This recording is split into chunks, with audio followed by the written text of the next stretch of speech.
बुशरा बीबी इमरान खान से मुलाकात करने के बाद बाहर निकलकर क्यों रोई?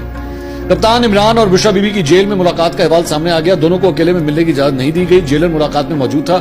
घर की बातें होने के बाद कप्तान इमरान खान ने जेलर से कहा, मुझे पता है कि तुम पर मुझे मारने का दबाव डाला जा रहा है, लेकिन मैं तुम्हें बहैसियत मुसलमान कहूंगा कि तुम नाहक मेरे खून से अपना हाथ ना रखना, मुझे जहर ना देना, क्योंकि जहर से अगर मेरी मौत साबित होगी तो फिर मेरे चाहने वाले तुम्हें नहीं छोड़ेंगे और ऐसा मैं नहीं चाहता। मुझे इल्म है कि वो मुझे किसी भी सूरत मारना चाहता है। चंद रोज बाद शायद मुझे फांसी की सजा भी सुना देगा, लेकिन मेरी दरख्वास्त है कि मेरे चेहरे पर काला कपड़ा ना बांधना और मेरी फांसी की वीडियो जरूर बनाना, ताकि मेरी आवाम को पता चले कि इमरान खान इस दुनिया से डरते हुए नहीं बल्कि ला इलाहा इल्लल्लाह मोहम्मद रसूलुल्लाह पढ़ता हुआ गया है। मैं चाहता हूं कि मेरे मरने के बाद मेरे अवाम सर उठाकर कह सके कि हमारा लीडर बहादुर इंसान था।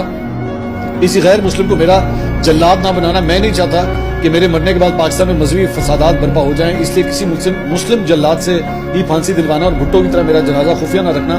मैं चाहता हूं कि मेरा खानदान, मेरे कबीले, मेरे चाहने वाले मेरे जनाजे में शरीक हो सके। मैं जानता हूं कि मेरी बातें उस वक्त सुन रहा है, इसलिए बहैसियत मुसलमान मैं